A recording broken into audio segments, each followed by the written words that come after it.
오늘 먹여주신 하나님의 말씀은 어제에 이어서 사도행전 15장이 되겠습니다. 1절부터 11절까지 사도행전 15장입니다.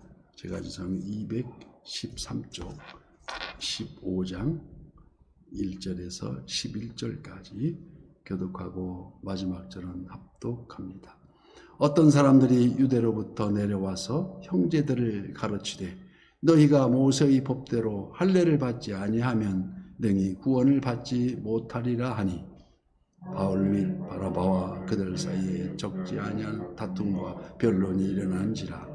형제들이 이 문제에 대하여 바울과 바나바와 및 그 중에 몇 사람을 예루살렘에 있는 사도와 장로들에게 보내기로 작정하니라. 그들이 교회의 전송을 받고 베니게와 사마리아로 다니며 이방인들이 주께 돌아온 일을 말하여 형제들을 다 크게 기쁘게 하더라. 예루살렘에 이르러 교회와 사도와 장로들에게 영접을 받고 하나님이 자기들과 함께 계시러 행하신 모든 일을 말하며 바리스파 중에 어떤 믿는 사람들이 일어나 말하되 이방인에게 할례를 행하고 모세 율법을 지키라 명하는 것이 마땅하다 하니라.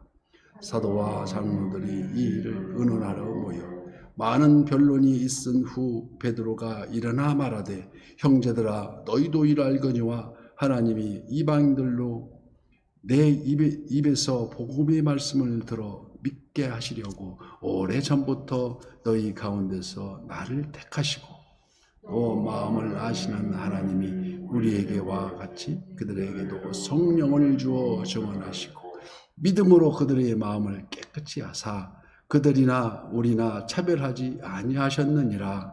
그런데 너희가 어찌하여 하나님을 시험하여 우리 조상과 우리도 능히 매지 못하던 명예를 제자들의 목을 두르려냐. 다 함께요. 그러나 우리는 그들이 우리와 동일하게 주 예수의 은혜로 구원받은 줄 믿노라 하니라. 아멘. 오늘 또 실시간 유튜브를 통해서 선한 이웃의 기도의 향연 속에 새벽을 깨우는 우리 성도님들 모두에게 여호와 샬롬 하나님의 평강과 지키시는 풍성한 은혜를 축복합니다. 영화 구도에도 겉듯이 나오신 우리 성도님들 축복합니다. 제가 전방에서 이렇게 제대하고 나왔는데 향로병, 대성산, 접근산 거기가 영하 평균 23도입니다. 꼭대기가 지대가 높다 보니까. 근데 굉장히 추울 줄 알았는데 안 추워요. 먹먹하니 그게 춥지 않아가지고. 근데 이제 그걸 관리를 못하면 동상 걸립니다. 이제 그래서 그때가 잠깐 생각나는데 사하라 사막 바로 밑에 위치한 그래서 준사막이라고 부르는 아프리카 감비아가 있습니다. 그 감비아에 들어가서 선교 활동한 선교사 부부의 선교 결과 간증을 보았는데 들었는데 그 중에 이런 얘기가 있었습니다. 계절의 변화에 따라서 그 감비아는 미세먼지 같이 황토흙이 막 날아다닙니다. 아주 주기적으로 나와서 수시로 쌓이다 보니까 그 선교사 부인 되시는 분이 한 사람이 계속 청소를 하느라고 바닥 청소, 유리창 청소 또 수시로 이렇게 닦다 보니까 거의 시간 소모를 선교에 쏟는 게 아니라 그 부인은 청소하는 데 바빴습니다. 그래서 현지인들이 이렇게 보기에는 기독교 믿는 사람들은 청결 하는데 이게 전부인 것 같이 보여지고 초대를 해도 와서 이게 신을 벗고 들어가야 되나 신을 신고 들어가야 되나 막 이렇게 이제 서로 당황하니까 부부가 서로 상의해서 차라리 우리가 기도를 해서 먼지가 안 보이게 해달라고 기도를 해서 우리가 응답을 받자. 그래서 진짜 그렇게 두 부부가 굉장히 열심히 기도해가지고 먼지가 이렇게 눈에 안 띄고 그들과 같이 파리도 뭐 파리같이 안 보이고 또 이쁘게 보이고 뭐 그래서 이제 현진들과 잘 지내서 이후로 대수롭지 않게 은사를 받았느라고 그래서 눈으로 이렇게 지금도 현지인과 서로 굉장히 친하게 지낸다고 그렇게 간증했습니다. 그래서 오늘 본문도 선교 현장에서 유대주의자들에 의해서 야기된 문제들이 여러 가지가 있었습니다. 뭐 주로 고집하는 게 할례에 있었는데 바울과 바나바가 예루살렘 교회로 이 때문에 파송하는 그 내용들이 들어있고 예루살렘 교회에서 베드로가 스스로 나서서 안디옥 교회를 지지하는 그런 내용입니다. 즉 이방인 성도들에게 유대인들도 매주보다는 명예를 지우려 하지 말라. 우리 모두가 하나님의 동일한 은혜로 구원을 받은 게 아니냐고 말하는 베드로의 이야기입니다.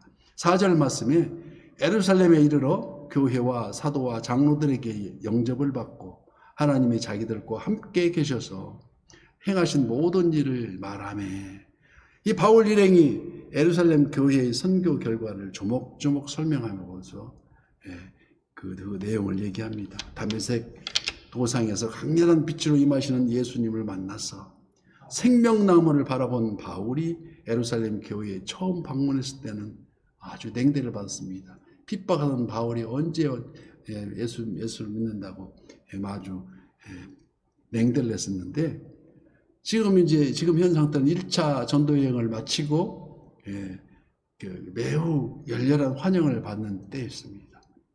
이로써 우리는 주님이 주신 그 사명에 따라서 우리가 열심히 전도하라면 전도할 뿐이고 달려갈 뿐이고 선교의 성공 여부는 하나님께 달려있다는 것입니다.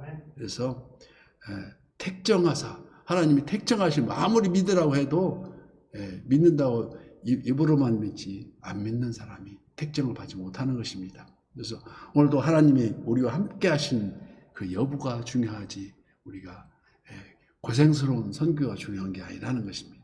그래서 9절 말씀에 믿음으로 그들의 마음을 깨끗이 하사 그들이나 우리나 차별하지 아니하셨느니라. 이는 베드로가 주장하며 차별 없는 믿음에 대하여 강조하고 있습니다. 즉 하나님이 유대인이나 이방인을 차별하지 않은 것은 구원은 오직 믿음으로 말미암지로 믿음 때문이며 믿음으로 결정되는 것이지 혈통으로나 육정으로나 사람이 우리가 안다고 그런 게 아니라는 것이죠. 그래서 바로 그게 요한복음 1장 12절 말씀이지 않습니까? 영접하는 자 곧 그 이름을 믿는 자들에게는 하나님의 자녀가 되는 권세를 주셨으니 이는 혈통으로나 육정으로나 사람의 뜻으로 나지 아니하고 오직 하나님께로부터 난 자들이니라. 그래서 하나님을 우리가 아버지라고 부르지 않습니까? 그래서 항상 기도 중에서 아버지를 빼놓지 마시고 또 너무 가깝다고 뭐 하나님 오빠 그러지 마시고 하나님 하세요. 그래서 누구든지 하나님 앞에서 동등됨을 주장하는 것이 베드로입니다. 이 발언은 예루살렘 공회의 화두인 할례와 구원에 대한 직접적인 연관은 아니지만 베드로는 실로 이방인 선교의 정당성을 밝힌 내용입니다. 그들은 여전히 선민의식, 자기들이 우월하다 이거죠. 그 하나님께서 출애굽시킨 민족이 아니냐. 민족적 우월감에 지금도 헤어나지 못하고 있으면 청산해야 할 큰 과제입니다. 호사다마라고 했습니다. 좋은 일 뒤에는 굳은 일이 많이 있고 성공 뒤에는 위기가 있다 하듯이 바울이 1차 선교 여행을 성공리에 마치고 돌아온 그 일행이 기다리고 있는 세력이 있었는데 이게 바로 유대 율법주의자들이었습니다. 그들은 바울과 바나바가 없는 사이에 살짝 들어와서 마치 안디옥 교회에 뱀이 꽈리를 틀고 있는 그런 형상으로 기독교 역사상 최초의 이방인 교회인 안디옥 교회를 실그머니 눌러앉아 있었던 것입니다. 그들은 기독교 안에서 유대교적 전통을 유지하려는 자들로 할례를 구원의 필수 요건으로 내세우면서 이방인들도 구원을 얻으려면 할례를 받아야 한다. 그렇게 주장하는 자들입니다. 이는 기독교를 유대교식 율법으로 강요하는 자들이라고 할 수 있습니다. 유대주의자들이 주장하는 근거는 우선 예수님도 할례를 난지 88일째 되는 날 할례를 받지 않으셨느냐, 또 예수님께서 율법의 1.1억도 없어지지 아니하고 다 이루리라고 말씀하지 않았느냐, 또 그리고 예수 그리스도께서 나병 환자를 고쳐주시면서 율법에 따라서 그 나은 몸을 제사장의 보이라고 얘기하지 않으셨느냐, 뭐 여러 가지 예를 들어서 예수님께서 철저하셨으니 우리도 당연히 순응해야 하지 않겠느냐는 그 이론입니다. 듣기에는 그럴듯하게 들리지만 그들이 오해해도 크게 오해하는 것을 우리는 알 수 있습니다. 복음은 율법에 따라서가 아니라 율법을 완성시키러 오신 예수 그리스도의 온통 초점을, 그 포커스를 맞춰야 된다는 것입니다. 그게 복음이지 예수를 떠나서는 복음이 아니다. 만일 미완성 율법인 그 채로 그 과거로 돌아간다면 결국 주님을 주님을 부인하는 것이 되고, 또한 그것을 애써 세운 안디옥 교회를 전면 부인하는 결과가 된다는 것입니다. 이는 마치 믿음으로 기독교인이 되었는데 별도 율법으로 유대교로 되돌려가는 격이 되어서 무엇보다도 구원의 교리를 전면 배격하고 부인하는 결과를 낳게 된다는 것입니다. 큰일이 아닙니까?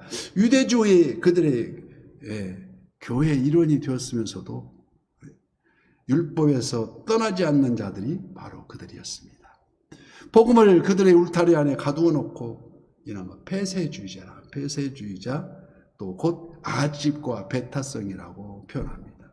아집은 자기 고집대로 하는 것, 자기 말이 다 옳은 것, 자기 중심적이고, 배타성은 개방적인 거의 반대 이론인데, 반대 개념으로 닫혀있는 마음, 딱 절대 다른 이론은 받아들이지 않는 그 마음이 배타성입니다. 그래서 온통 갈등으로 점철된, 갈등이라는 말이지, 갈등이 일어나는데, 칡넝쿨을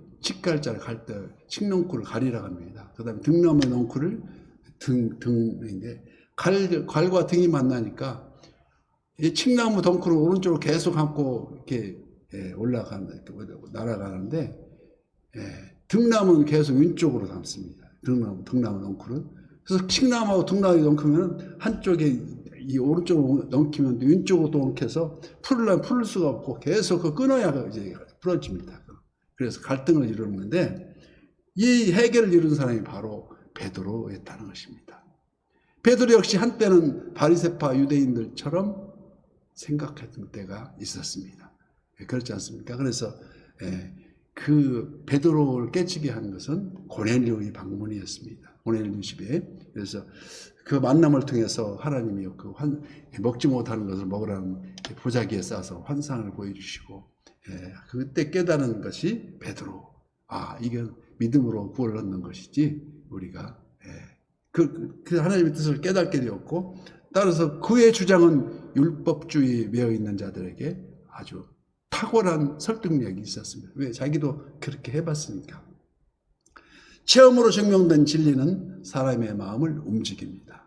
그래서 우리가 구원을 받았다 하면 오직 주 예수님의 보혈로 우리의 죄가 깨끗하게 사하여 씻어졌음을, 정결하게 됐음을 자기가 그걸 믿는 게 믿음의 정확한 믿음이라는 것입니다.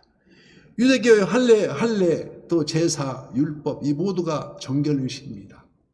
정결함과 거룩함을 위한 예식인데, 그러나 진정 하나님이 중요하게 여기시는 것은 외적인 정결이 아니라 마음의 정결입니다. 마음의 깨끗한 것이요. 율법으로는 마음의 정결을 절대 이룰 수가 없다는 것입니다. 그래서 오늘 본문 11절, 그러나 우리는 그들이 우리와 동일하게 주 예수의 은혜로 구원받은 줄을 믿노라 하니라. 이 베드로의 말입니다. 그래서 오직 주 예수의 은혜를 믿음으로 받아들일 때에 우리의 마음이 깨끗해지고, 하나님 앞에서는 만민이 평등하게 오직 예수 그리스도를 믿는 그 마음으로만 구원을 얻는다는 결론을. 그래서 로마서 1장 16절 말씀에 내가 복음을 부끄러워하지 아니하노니 이 복음은 모든 믿는 자에게 구원을 주시는 하나님이 능력이 되니라. 그 능력으로 우리가 나가야 되는데 그 복음에는 하나님의 의가 나타나서 믿음으로 믿음에 이르게 하는 일단 믿어야 그 믿음이 확실해진다는 것입니다. 예, 주님이 함께 있는 것을 믿지 않고 나는 주님하고 멀리 떨어졌다 하면 절대 주님이 가까이 느껴지지 않는가 똑같은 의미입니다. 그래서 예, 오직 의인은 믿음으로 말미암아 살리라 함과 같으니라. 미가서에 나온 것을 인용한 거죠. 오늘 또 새벽을 깨우면서 기도의 자리에 마음을 혼탁하게 하는 것들은 무엇인지 생각하면서 그 마음을 정결케 하시는 또 대강절 셋째 주를 보내면서 우리가 정결하게 마음을 성령의 도우심으로 능히 승리하는 우리 선한 이웃의 모든 지체가 되시기를 예수님의 이름으로 축복합니다.